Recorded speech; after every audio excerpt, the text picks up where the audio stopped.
Hello, welcome to another the special marketing live show. After a few weeks break, we are back, and we what an amazing guest we will have today. Just the amazing Neal Schaffer. Okay, he will be here to talk about digital marketing tips, strategies. Also, we will talk a little bit about his books and also his podcasts because this man he's amazing. He's making lots of things at the same time. I don't know how he can.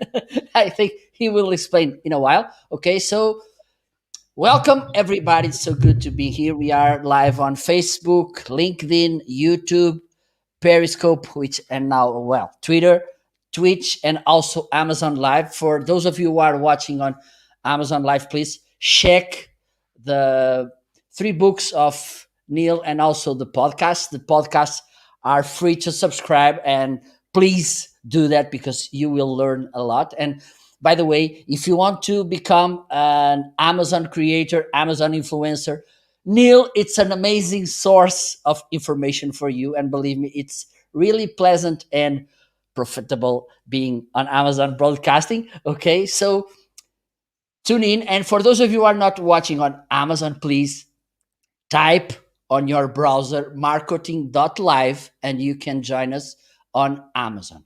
Okay, because on Amazon it's better. Hello, Chris. How are you? So let's bring Neil to the stage because he's there in the basement as usual. Let's see. Hello, Neil. How are you? Hey, Marco. I got to match your energy, man. You're incredible. Yeah. It's sunny weather here in Portugal, so that's good to start with energy because I think it's important to. One of the things about live streaming is this that people are willing to watch energy, otherwise they will leave and they will go watch Netflix. And I don't want to lose the people to Netflix or Amazon Prime. So You're absolutely right, that's my friend. that's how it has to be. So Neil, thanks so much for being here again. It's a pleasure to have you here again in Portugal. Okay, well, Thank you. today we can say it's a broader broadcast because we are here on Amazon as well, and this is something that it's a new thing. We didn't had last time, so it's funny because each live we do, we are adding more channels to the show. So I'm raising the bar for the next one. I don't know where we will talk about in the next show. So thank you so much. If you don't mind, please introduce yourself, even though there's no a great need of that, but introduce yourself and then we can jump into the conversation. Is that okay?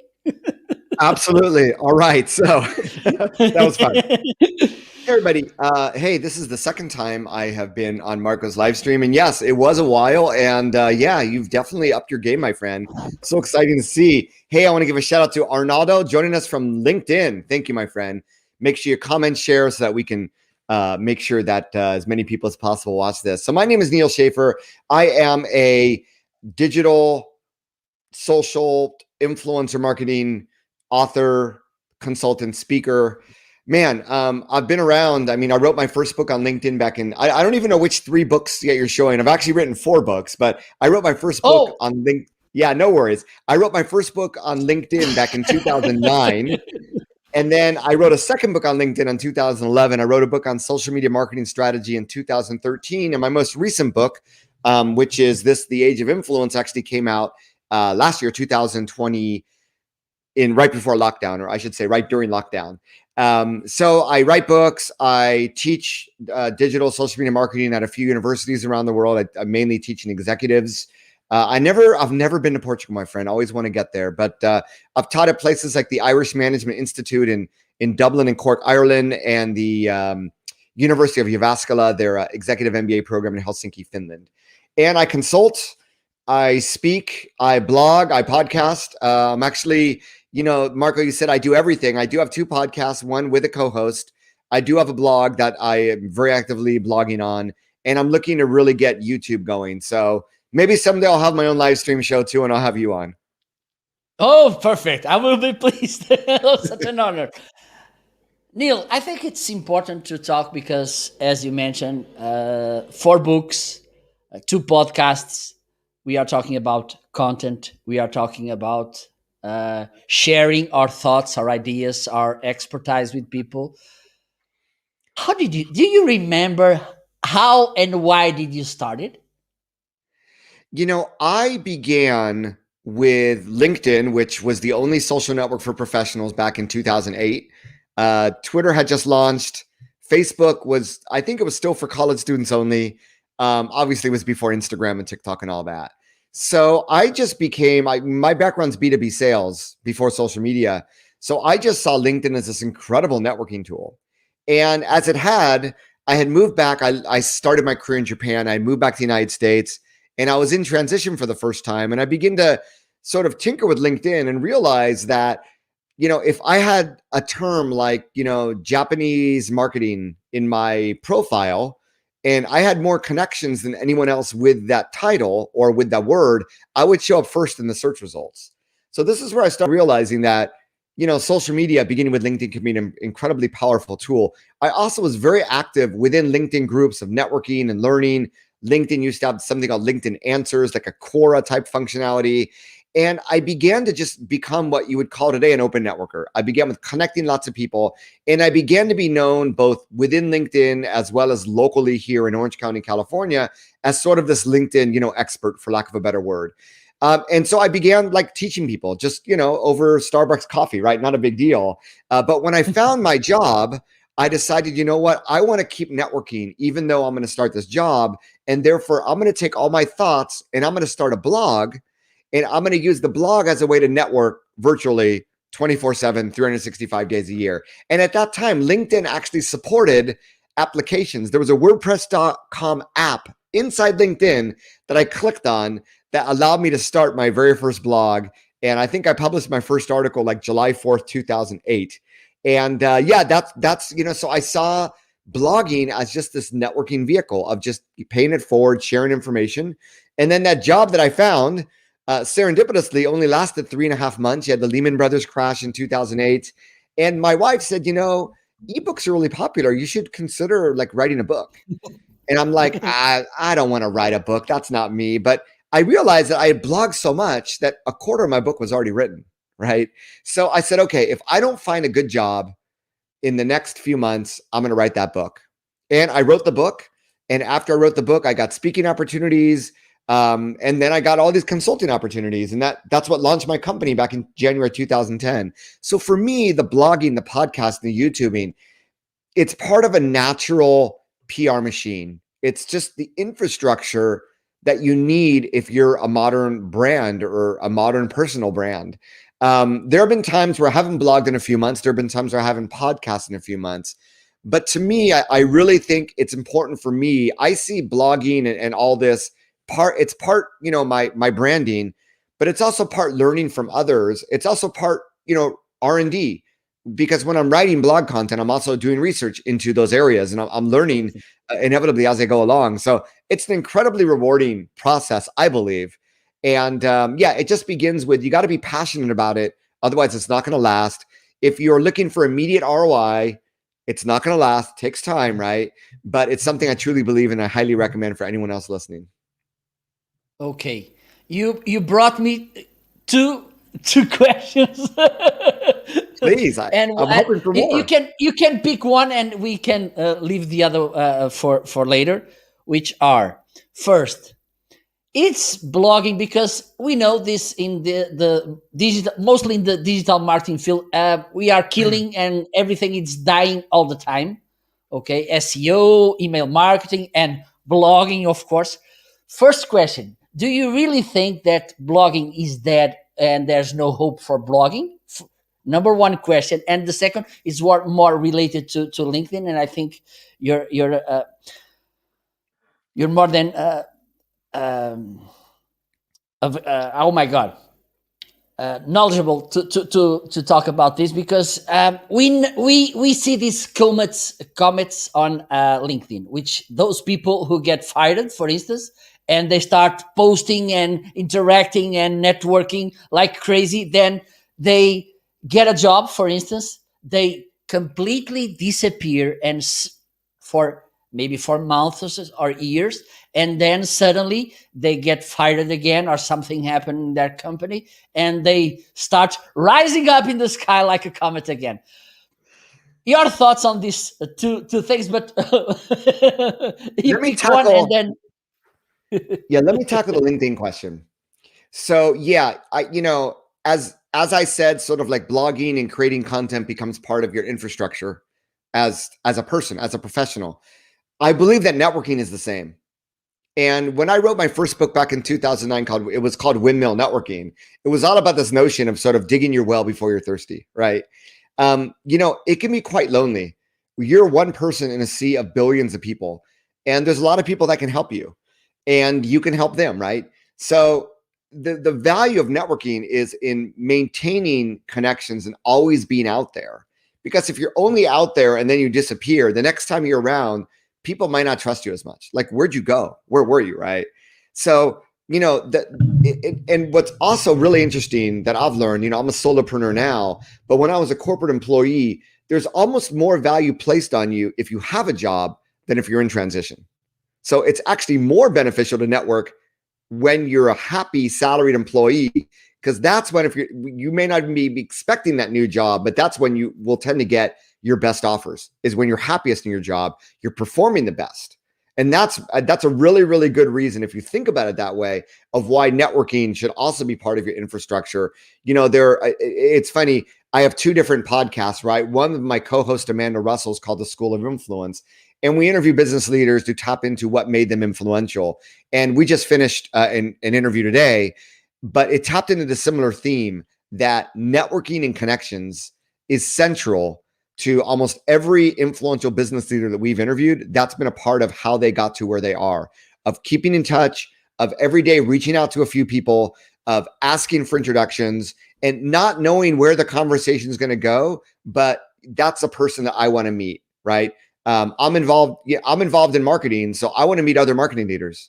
It just, I'm not looking for a job. I'm not looking to sell them on something, but it's just a natural that I want to meet more because I can learn from them, right? Maybe they can help me. Maybe I can help them. It's only beneficial. And as humans, I find my most inspiration when I meet other people, like when I go to conferences. So I went to Podcast Movement, the biggest podcast conference. It was just a month ago in Nashville, Tennessee, my first in-person conference since all this started.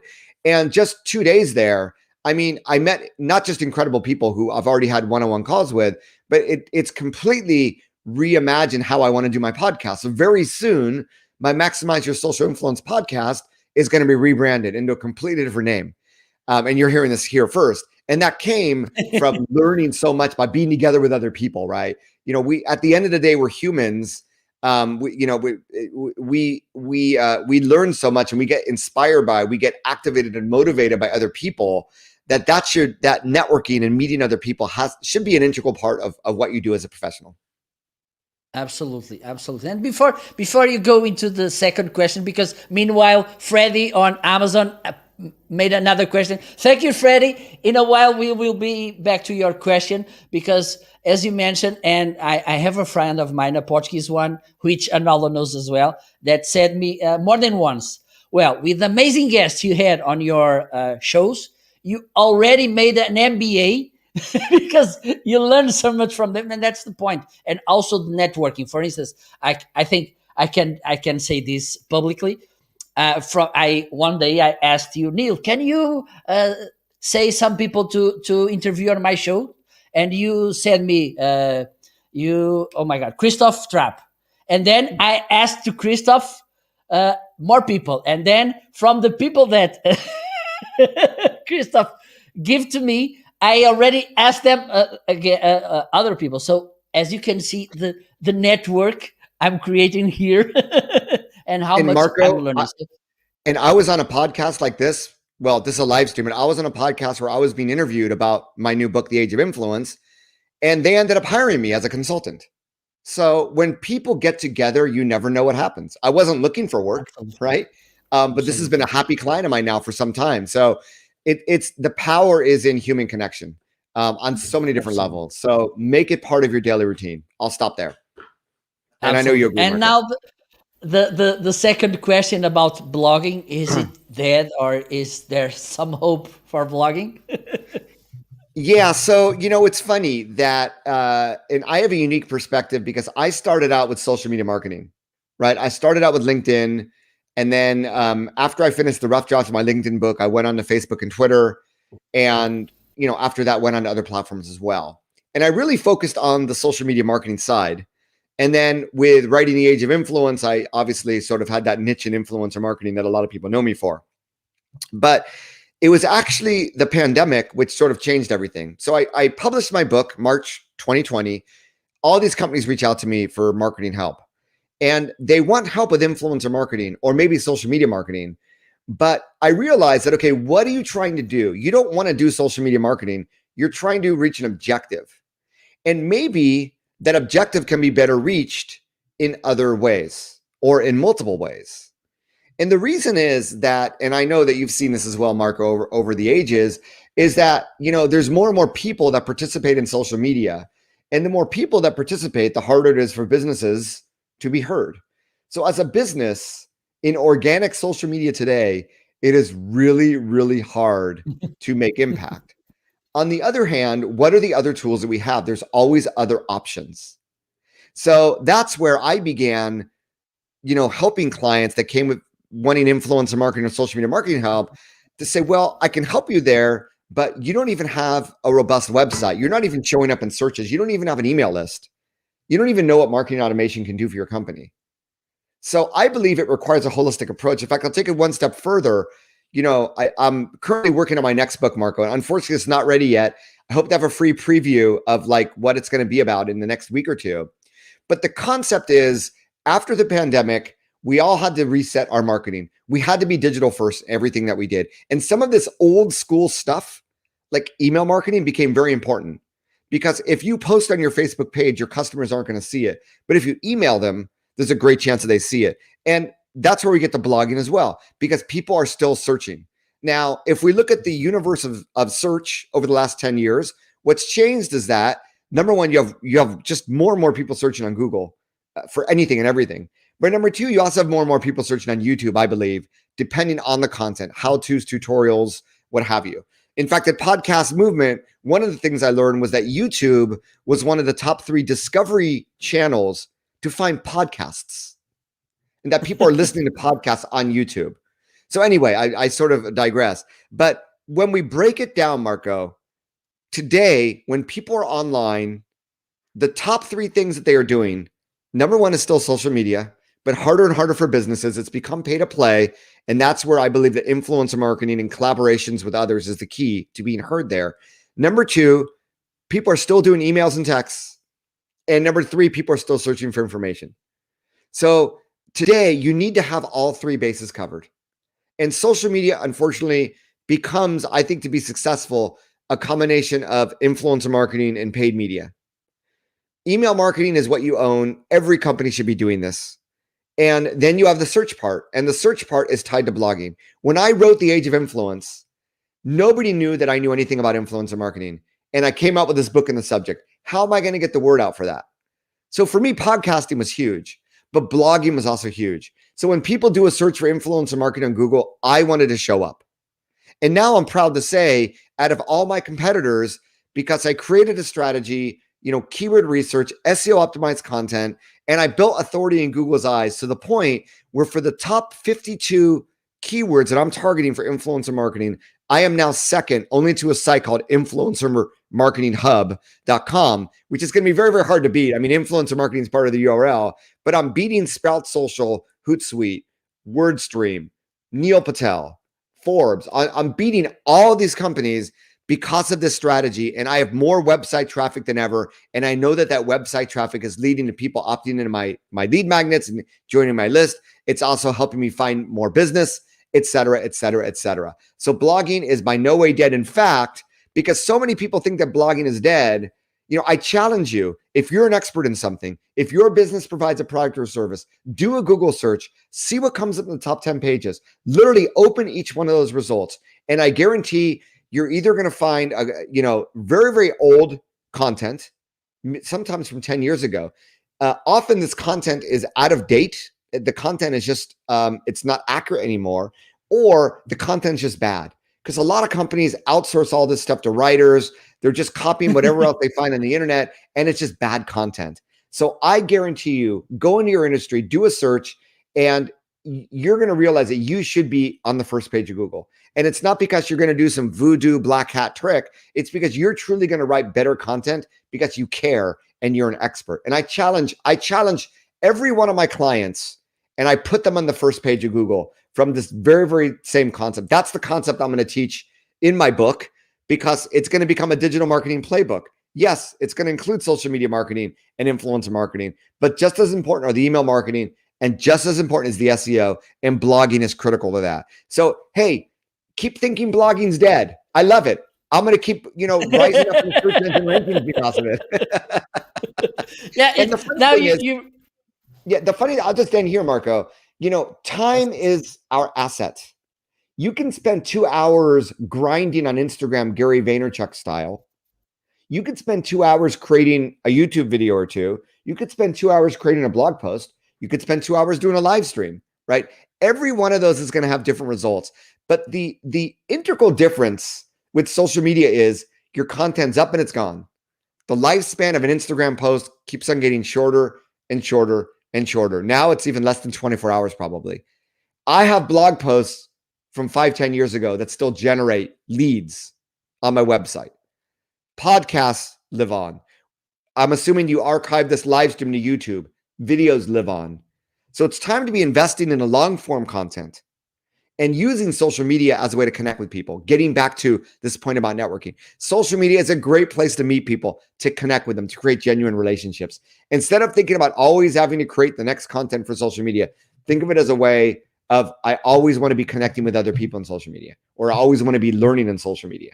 And when you reimagine how you can use social media, I think it all sort of comes into focus, and you get much greater impact when you look at it in that way, rather than on this hamster wheel of content. If you're on a hamster wheel blogging, I love it because that content lives on.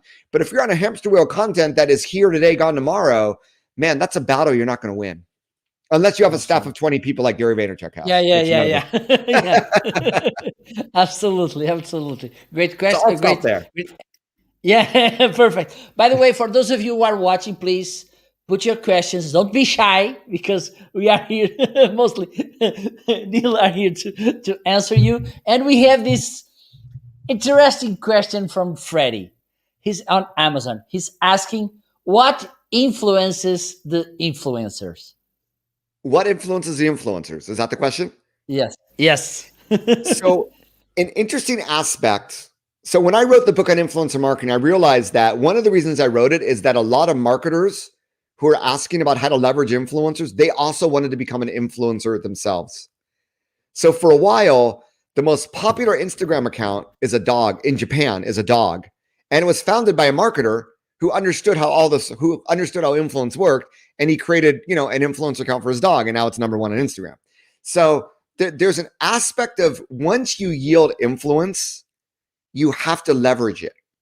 And what I mean is, if you have let's say you get a large following on any given social media network, or like, Marco, your live stream, you have this incredible audience. If you don't live stream every week, those weeks you're not live streaming, people are looking elsewhere for information and entertainment and connection. So you sort of lose that influence. And there's a danger that if you're not out there often enough, that you sometimes might lose a little bit of that influence over time. So once you have influence, it's like my son, he plays football, plays soccer, right? Really competitive team. And when he made this really competitive team, his coach said, Kyle, congratulations. I'm going to give you, my son's name is Kyle. I'm going to give you one word of advice. That word of advice is that congratulations for making the team, but there's 100 other kids just like you that also want to make this team, and they're not going to stop practicing, right? So there's also, even though, I wrote a book on influencer marketing, there's 10 other people writing books on that subject right now. So you always have to be leveraging what you have in order to maintain and grow it. And one of the ways, getting back to your question, Freddie, this is directly related to your question. One of the ways in which who influences influence are other influencers. You'll notice a lot of influencers do collaborations with other influencers. And they do that as a way to maintain and to expand their influence. And in fact, when they do it together with another influencer, it's mutually beneficial. So in a weird way, who is influencing influencers are inevitably other influencers, in my honest opinion. Great point. Yes, I think there's this kind of teasing thing about influencers as well, which is interesting, and learning from them, and And you know what? seeing. It's a great way to become influential as well. I look at podcasting as influencer marketing. There's a lot of and Marco, you also have an interview show. You want to tap into people and interview people that might have a bigger following than you, so that they can Absolutely. introduce, right? That's influencer marketing. You're tapping into influencers. And most podcasters do this. If you have an interview show, well, nobody knows Neal Schaffer, but I'm going to get some famous people on my podcast. And then, they're going to share it with their network. So they'll find out about me. And I get credibility because I have these famous people appear on my podcast or live stream. So that's a great way to build influence. Don't get me wrong. It's a positive thing. And so if you're looking to become more influential, whether you're a business or a person, by collaborating with other people that are already ahead of you, that already have a slightly bigger community than you, that's really the shortcut. You need to build relationships with those people. And that's what I teach brands, and that's what I teach people. You just unveiled my most deeper secret. Oh, Chris. Hey, Chris Stone. So awesome Chris, to see you, my friend. so good to see you here. Hello. Another amazing the secret's person. out of the bag, my friend. Well, we have another question from Ronaldo from Rio de Janeiro. Sunny and lovely, and I don't know what else we can say about Rio de Janeiro. I need to go to Brazil because there's this brotherhood with Portugal and Brazil, and I really want to at least to spend some time taking some sun in aguinha de coco. So even though Ronaldo kind of miswrite your name, it's with an A, not an I. When he mentioned, I am the real Neal. N-E-A-L, yeah. But it's okay. Everybody from the Starbucks barista, everyone misspells it. It's okay. I can't speak Portuguese, so please forgive me as well. When you mentioned podcasts, are you referring to just audio or audio and video? Great question. So I don't know, Arnaldo, if you're a content creator like we are, if you have your own podcast. So there's a lot of people who will record a podcast and just pop it into YouTube. And there are apps that allow you to do that. Repurposing content. I have never done that because I believe that podcasting is about the audio and the audio experience. So I've done live streams like this, and I've tried to, record podcast episodes out of them. And my podcast editor comes back to me saying, Neal, you mentioned like all these comments on the screen in your podcast. To the listener, it's really strange. And I said, you know what? You're right. It is strange. And I should stop doing it. Now, there is a way to do it where you say, hey, everybody, welcome. I'm going to answer your questions after the interview. We're going to record the podcast the first 30 minutes, and the next 30 minutes we'll do Q&A. So there are ways of doing it, right? And then, you could use that as a video. But on the other hand, now, so that for me is podcasting. I just do podcast. I record it on Zoom. I have videos. I don't publish those videos. Now, YouTube, on the other hand, is primarily a search engine. People are looking for information. People are not looking to watch 1 hour interviews. Don't get me wrong. Some people will watch 1 hour interviews, but if they're looking for information on YouTube and they see a 5-minute video that's going to respond to their question versus a 1 hour podcast where it's two talking heads, my guess is that they're going to go to the 5-minute video. And another thing is that the way the YouTube algorithm works, and I'm sure the podcasting algorithms as well, is listen time. So it's a lot easier for me to create a 5-minute video and keep people on for 70% until the end than it is for a 1 hour podcast interview. So and this is sort of my plan, and this is another thing I learned at Podcast Movement, that YouTube, though, is a discovery engine for podcasts. How do we best leverage it? Well, you could, in an intelligent way, break up the live stream into little snippets that do answer those questions. So just as, Marco asked me, hey, Neal, is blogging dead? That is something that is a very, very popular. I have a blog post about that. I do my keyword research. That is something that probably a lot of people on YouTube are looking into as well. And taking that snippet, that 5-minute snippet where I answered that question and put it on YouTube, that is smart. So I believe if you truly want to leverage your podcast for video, you want to do it in an intelligent way where you're not, if you're streaming on YouTube, yeah, it's going to be archived, right? That 1 hour stream. But if you would take some of those snippets and break them up, you now have 5 different 5-minute videos that are going to perform way better, and they'll be optimized for keywords, right? And I'll take it one step further, Arnaudo and Marco as well. Something that I've learned that I plan on experimenting with is doing my podcast is half interview, half solo. But I'm also want to do more with YouTube, as I was saying. So I plan to do a 1 hour live stream on a specific subject where I will literally plan out 10 5-minute YouTube videos I'm going to record over the live stream and leave the last 10 minutes for Q&A. And now I know that, okay, if I wanted to record a talking head YouTube video, I'm going to record it anyway. Why don't I just record it in front of people over live stream, and I'll just repurpose that video? So I could take it one step further and repurpose that into, let's say I want to do 1 hour on blogging. I could repurpose some of those snippets into blogging podcasts. Maybe I take 3 of those snippets and record a podcast episode about it. So I think the net Arnaudo is it can all be used together with the right planning and respecting that all these, the podcasting world and the YouTube world are very, very different, and respecting those platforms, which is also going to help you perform better in search. So that, I believe, it takes a little bit more time. I believe it's worth the effort, but that is what I plan to do in the not so distant future, with my own podcast and with my own YouTube. And now I have a library, just like you, Marco. We have libraries of hours and hundreds of hours of video that we can tap into to create these little snippets that can become really, really valuable. But also, I would never publish them as is, because YouTube is cinematic. You have to up your game. I would add transitions and animations and make it look like it was intended for YouTube. So just like a podcast recording should be intended for a podcast, a YouTube recording should be intended for YouTube. I hope that answered your question. I don't think it's an easy answer, but I think if you really want to get the best of both worlds, that would be my advice. Marco, over to you. Okay, perfect. Thank you so much. A lot of information. Studio.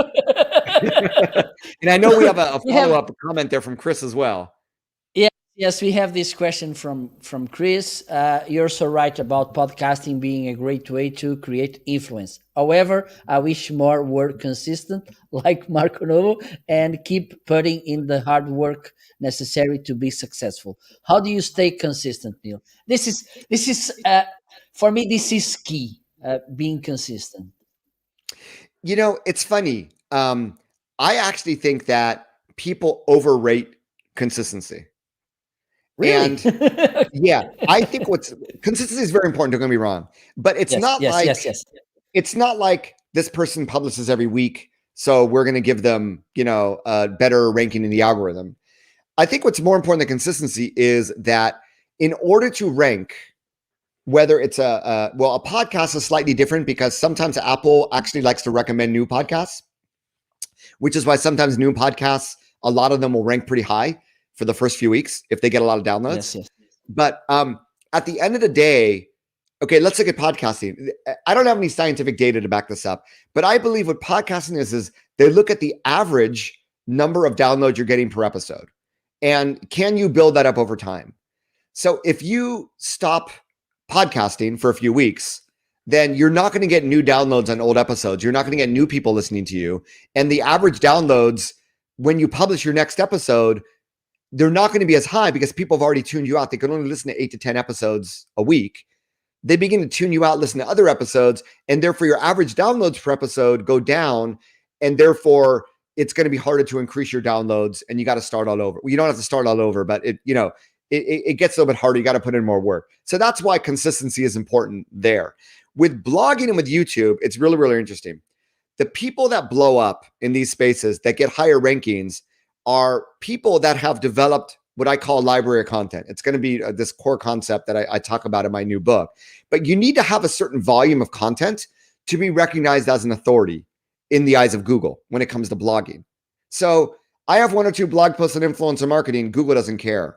When I have 20 or 30 blog posts on the topic, when I have 50 blog posts on the topic so that more than 10% of my blogs are about influencer marketing, the bots see that and they begin to recognize you as an authority just because you have a sheer volume of content around that subject.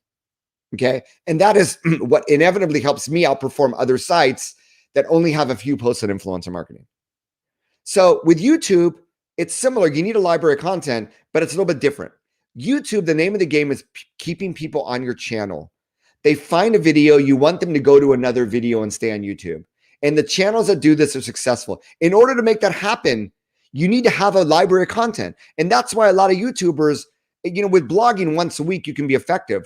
It took me a year to create this library of content, these 50 blog posts. I did it once a week consistently on blogging. With YouTube, you have people that are, YouTubing 3 to 5 times a week, and they're creating library of content around several different playlists.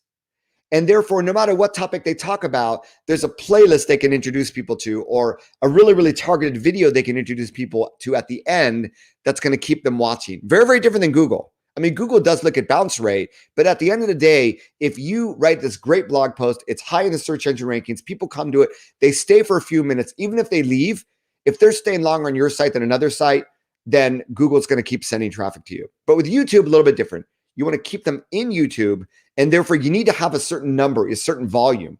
So if consistency means you want to consistently create that library of content in order to have more videos that introduce more people to keep them in on your channel, then yes. And if it means consistently blogging so that you create your library of content earlier rather than later, yes. The net of all this is, if you want to remain consistent, you need to be, number one, passionate. Well, you need to be an expert at what you're doing. You need to be passionate about it. It has to be directly linked to your business, right? And you need to believe in the ROI. And if you don't do all this, you're never going to be consistent, because and that's why I stopped my Maximize Your Social Influence podcast. If you go back, there were a few years where I did not publish one podcast episode because I didn't see the ROI until I was writing this book. And I realized that, wow, how am I going to tell people about the book? Podcasting is an incredible way to do so. It's an incredible way to build relationships with my listeners, but also with other people that I can interview on my show. So I know that it was a heavy answer. All of these topics are really top of mind right now as I'm like, beginning to write this book. But this is the conclusion I've come to. And that's why all of this is really, social media is important as well. But I believe the long form content that stays for years in various algorithms, whether it's a podcast or YouTube video or blogging, just has so much more strategic value from an overall digital marketing perspective. So I know it was a roundabout answer, but I hope that answered your question, Chris. Absolutely amazing question. And I had a question in mind, and I was wondering, how can I connect this question to what you're talking? And you gave me the right hook, because you talked about ROI and this, and because my question is, because I think one of the problems about content is connecting, as you mentioned, connecting this to your business, because we try to go helpful, and this is good, but usually I think there's a lack of CTA. Let's put this simple. What do I mean about this? Okay, I made this content. Hopefully I helped you, but I'm not giving you the link to stay connected with me, to go to the next step and in a business perspective. Okay. So my question, Neal, is, how do you plan this? Having in mind, okay, I have a business. I want people to do this, whatever it is, generate leads, sell something, fill a form to contact you, whatever. How do you plan this? How do you structure this process? Because I think it's such a need to know how does it works. Yeah, so I'm going to talk about a few concepts here that I think are really important. The first one is you need to be working on your business, not in your business, right? So in traditional companies, you hire people. And I think there's a lot of entrepreneurs that try to do too much themselves. And specifically when it comes to this marketing infrastructure that I talked about, the blogging, the podcasting, the YouTubing, the social media, that takes a lot of time. So one of my secrets of how I do it is I have a team. I'm not Gary Vaynerchuk, but I recently published a podcast episode entitled "Why Content Creation Should Be a Team Effort." because you cannot be the best at all that. But there are really great people who know their stuff, who've helped others, who've already achieved high rankings, and you can tap into them globally, right? It's crazy what you can do. And when you do that, you're now on par with all those big businesses that I'm competing with for search engine rankings and YouTube, what have you. Now you're on the same par because now you can focus on the strategy in the business. And that is the key thing that everybody listening or watching should understand. So when I find, I have this process of pruning blog posts, or I have a process of creating weekly newsletters and emails.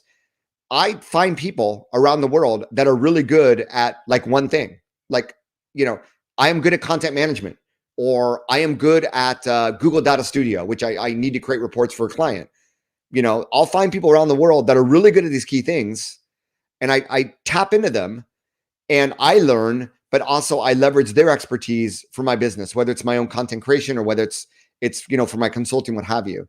So it's being open about that, and also that allows me to be very, very strategic. That says, okay, what am I trying to do here? Where am I trying to build my business? So I'll give you a great example. So this is the first time I'm announcing it in public, but at Podcast Movement, one of the speakers was talking about blue ocean strategy. I don't know if you've heard of this concept, Marco, but in marketing, it's you got to be doing something different. And I realized that obviously podcasting becomes more and more competitive over time.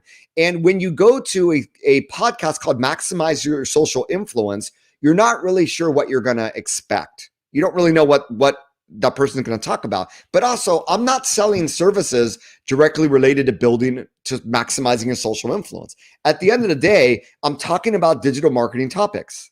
So why am I trying to have this? The brand name made sense when I had a book called Maximize Your Social. And then I was coming out with a book on influencer marketing. So Maximize Your Social Influence. But now the work that I do is digital marketing consulting, digital marketing coaching, either through this membership community or through my fractional CMO consulting. So I realized that I was doing it all wrong, and the content was not aligned with my business. So that's why I literally just had a new intro created last night. And today I expect to have my new image for my podcast. It's going to be called Your Digital Marketing Coach, because that's who I am. And that's what my podcast is about. And I want people to rely on me for my advice. It all fits together. And guess what? You'd think there's a lot of podcasts named that. There aren't, right? So I think that's going to help me. That's my blue ocean strategy. Forget about these fluffy brand names. Get to the point. If people want digital marketing help, they want to reach out to their digital marketing coach. I want to be there. And that's directly linked to my business. It's also linked to what I'm passionate about. I love helping businesses with digital marketing. So I felt like all the stars are aligning now. So that's one really, really specific way in which I've aligned the content with my business. And I think it's actually going to be way more effective once that new branding starts, hopefully next week. Perfect. And this will lead to breaking news. Breaking news, Chris. You heard it here first. Perfect. And this will lead me to something that it's being hot here in Portugal this week. Okay. And I think this, because we are those people who are, we try things after America. It's dropping the interest there. Okay. When it's dropping the interest in America, we are the adopters here. And lately we are seeing these people talking about how you can work from the beach and get thousands of dollars or millions of dollars, and just working 1 week, one morning per week or something. And everything's so easy, everything's sold somehow like so blue and sandy and salted water. Do you have this approach from people? Oh, I saw this video and it seems that digital marketing is so easy, it's just huge money. How can I be millionaire tomorrow? And what do you have about this approach? Social media is really funny, because if you don't know people, but you see that they have a lot of followers, you just assume that they're credible. And I recently saw this in Clubhouse, where You know nothing about these people. They're just talking and talking and talking about what they do, but there's no way that they can back up their claims because it's audio only, right? So, at the end of the day, come on. I mean, if business was that easy, then everyone would be a millionaire, and we're not. So, Yeah. my answer is, and Marco, business at the core is about like, know, and trust. And no one is going to do business with you or buy your product until they like, know, and trust you. And a lot of the like, know, and trust today, especially with the pandemic, is coming digitally. So I do not know. I mean, would you ever buy after watching a video, like, spend a few $1,000s on something? No, of course not. You would do your homework on it. And so just to assume that people are going to do that is to assume that people are just not intelligent. Now, there are not intelligent people out there. There are people who fall for these stupid scams. Click the link to reset your password, right? And you look at the URL and it's going to, myfacebook.com instead of facebook.com, and the red flags go up and it's a phishing scam. But a lot of people don't know that. So there are a lot of people that you can fool out there. I'm not that person that's not the way I do business. That's not helping people. That is cheating people.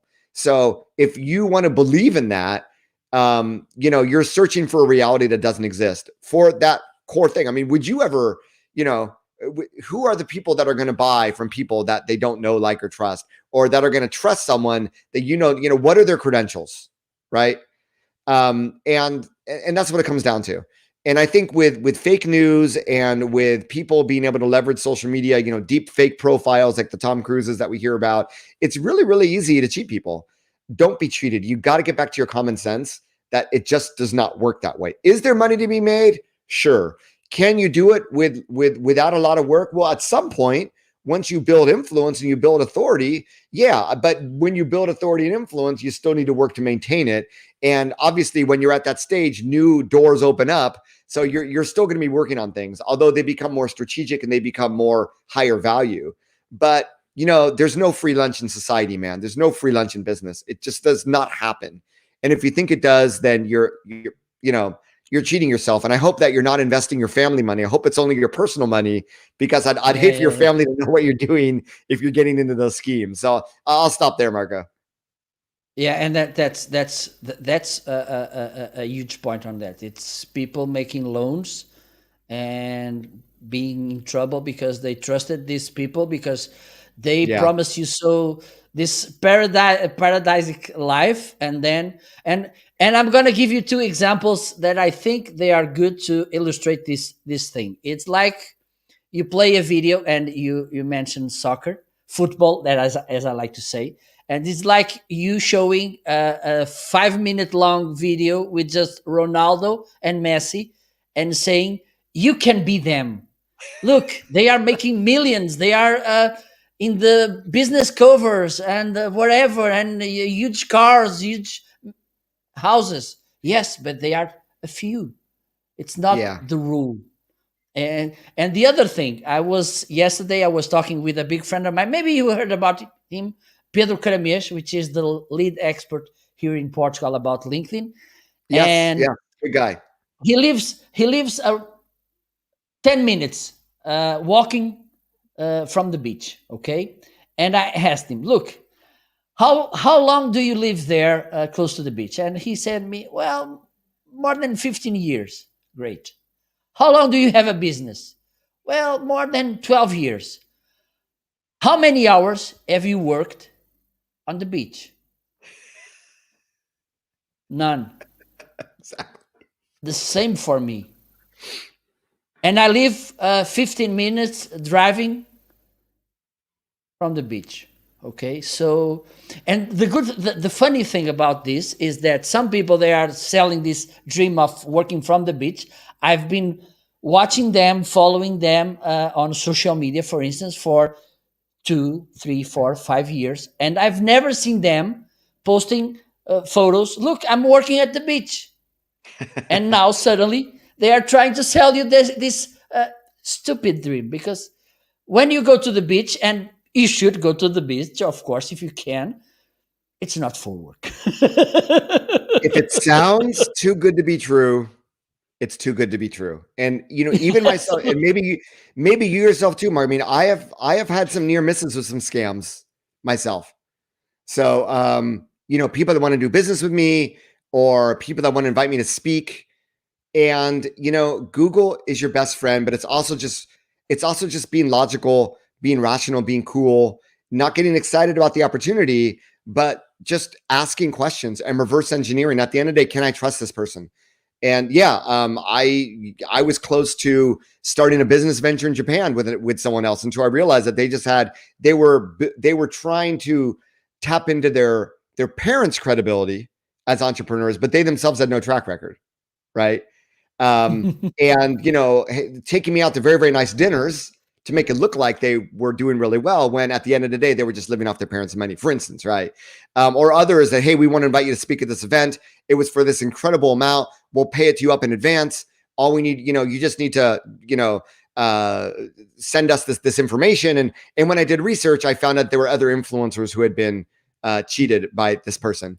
And really the people that got cheated are the banks and the financial system. So anyway, the net is that the internet is a whole big world out there. You just got to be smart about it, be logical, and if it seems too good to be true, really do your homework. But the only people, that's why I like interviewing other authors on my podcast, because they've written a book, they put themselves out there, right? Whether or not the book is good or not, or how compelling it is, or how original it is another thing. But they put themselves out there. They've opened up who they are, why they're there, why they're writing, and they've shared their thoughts. To me, that's way more than someone who just has a really, really good looking Instagram ad and just a landing page, and they're standing in front of like Ferraris and Maseratis, looking really rich, but you don't know how they got there, and they don't want to teach you how they got there until you pay money. And really, when you look at all the thought leaders today, they're blogging, they're podcasting, they're on YouTube, they're giving away a ton of information, and they're building credibility. So if you do a Google search, you can't find these people, just, stay away, run as fast as you can, the opposite direction. Yeah, absolutely. And I think Chris made an amazing point here. If the hook is driven by the fear of missing out, this scarcity thing, this trigger, as they like to say, I think it's a good red flag. That's a reason for me to pause. So I think it's a good red flag for us to get away. Well said, Chris. Very true. Absolutely. Well, Neal, you mentioned something that a couple of minutes ago about going to an event, offline event after these crazy times.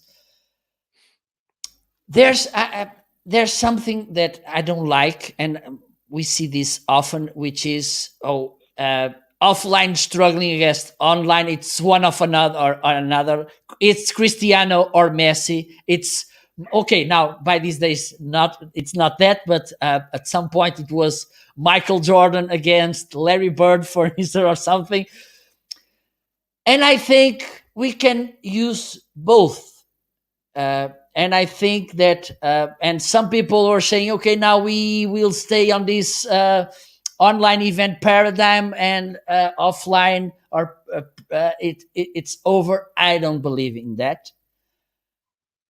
Can you give us some, how can I say, some tips to take advantage of both things? Because I truly believe that you love to be in place, interacting with people, and also climbing the stage and being there, because it's a thrilling and amazing feeling. I know it because I made a couple of speaking as well. So can you understand? Because I think one of the problems, people don't take the maximum advantage of these presential events, and there's so many potential there. Can you talk a little bit about this? Because hopefully we will be back to them soon.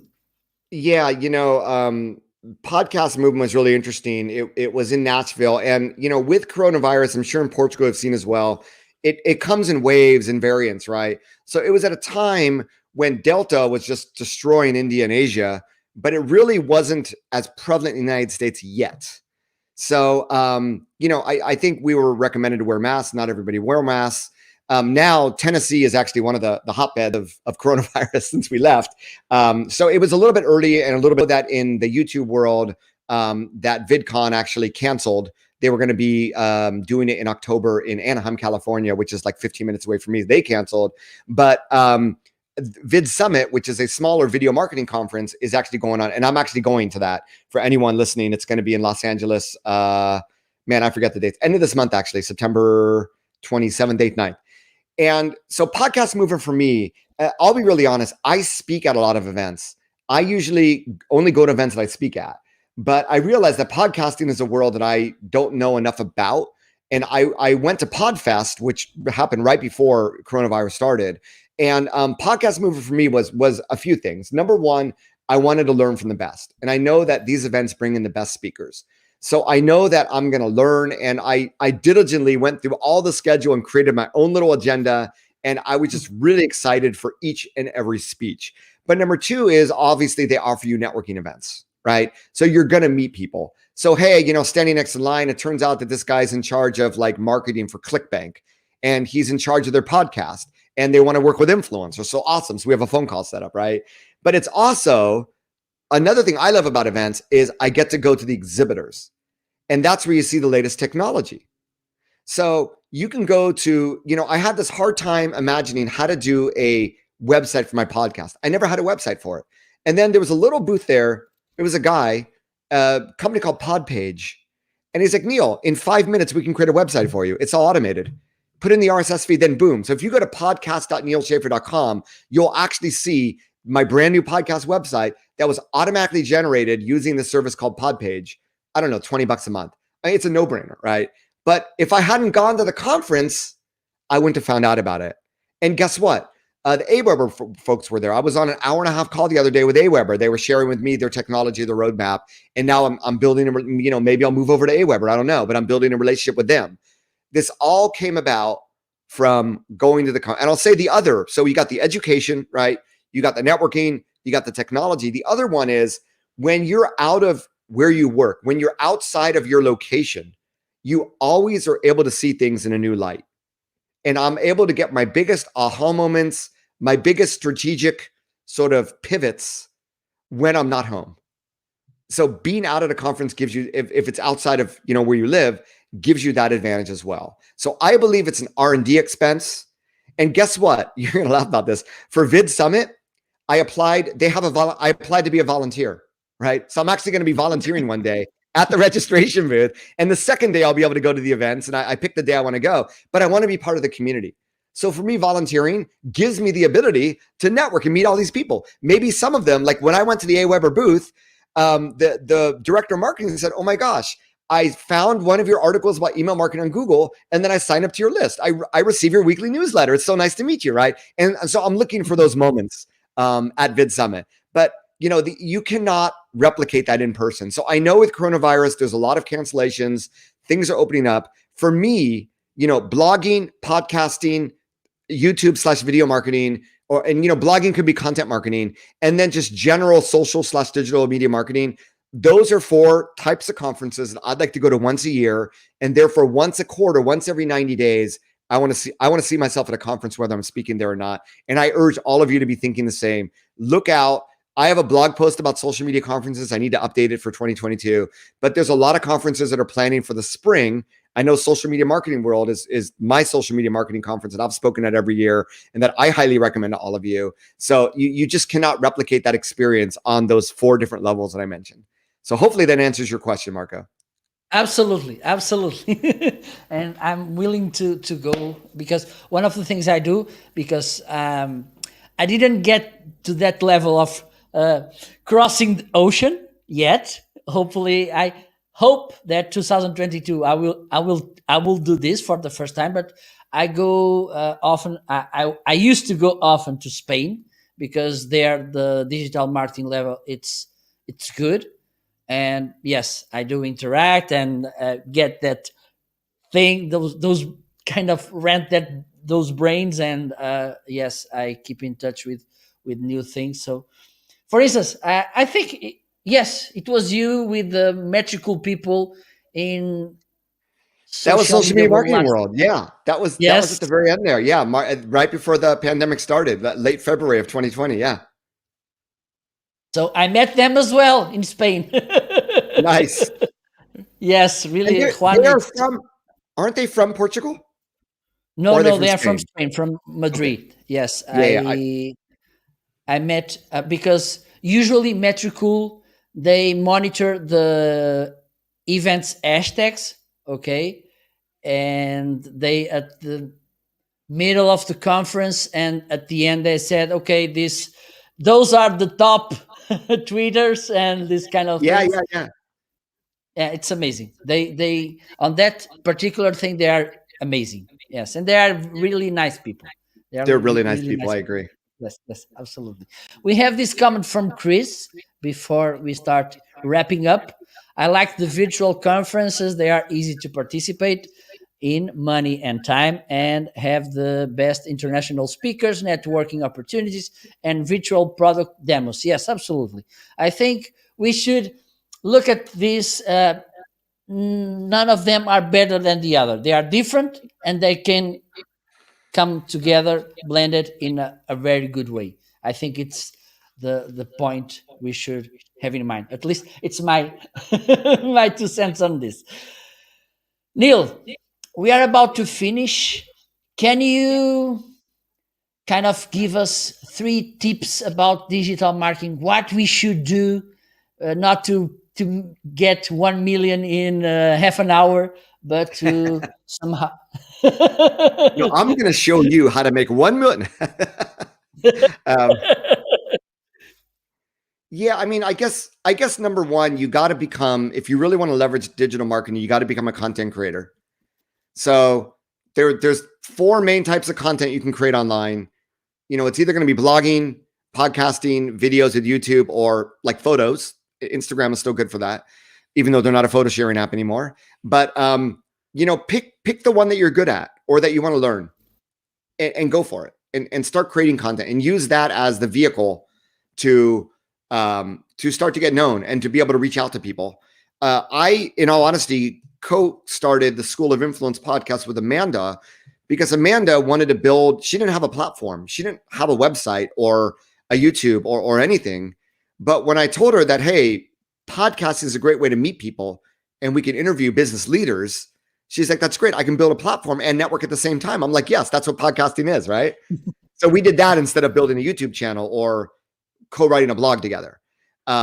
So you have to be passionate about it, but it also has to meet your business objective, which I think it can. So pick one and go for it. That's like number one. Number two is influencers. I mean, if you want to get ahead in an industry, try to befriend, try to get to know all the people around there that already have a community. Genuinely try to connect with them, genuinely read their content, engage with their content, comment. That really goes a long way today because there are many people who are just not genuine or authentic. So, and I would say that influencer marketing to me sort of replaces organic social media marketing. Instead of, I'm working with a real estate agency. Well, they're a company that owns a number of brokerages. So it's like, why are we creating our own content? Why don't we just leverage our agents' content, right? And become a channel that curates 100% user-generated content. It's something that like Ritz-Carlton does on Instagram or Disneyland does on Instagram. If we can build a big enough fan base and enough people talk about our product in social media, we can do that. So let's try to do that. So that's sort of my you got the content creation, the long form content to be found. You got the inciting word of mouth, with influencers, getting people to talk about your product in social media. That's sort of number two. And number three is, I guess it gets back to the ROI of, hey, you only have so much time, you only have so much budget. Where in marketing are you spending that money? Are you spending it in the right place? And I would challenge everybody to do a complete reset. I had a client, they were spending $10,000 a month on Google Ads. We pulled the plug. We went into blogging. Today, they get more traffic less than a year later from their blog posts organically than they got through the $10,000 that they spent with Google Ads. And the quality of content quality of traffic is much higher, and they're converting better too. And I think that really is what it's all about. So really think hard and digital first, right? there's a play for traditional marketing and physical, media, Absolutely. but man, you got to be digital first today, and your Absolutely. budget needs to be digital first as well. So put all that into perspective, and if you need any help, reach out to Marco, reach out to me. We'd love to help you. Absolutely. And do you have any perspectives about the launching of the new book? Well, I hope to have a free preview available in the next week or two. And like I said, it's going to include a lot of what we talked about today. And I am going to, for the first time, release a preview before finalizing the book because I want to get feedback as well. But it will become what I'm hoping to be the default digital marketing playbook for a digital first post-pandemic world that does not exist. So stay tuned for that. I'm very excited, as you can tell. Perfect. And if you go to nealschaffer.com and you sign up on one of the widgets are on my list, you'll be the first to be able to download that. I think it's really going to be a game changer. Perfect. I was about to ask you where people can find you. You already made it. So stay tuned because Neal already promised me that he will be back to talk about the new book, and I'm looking forward to that. Neal, thank you so much for your time. It was so an amazing experience again. Thank you, my friend. Really insightful, as usual. It's trying to shake hands with you.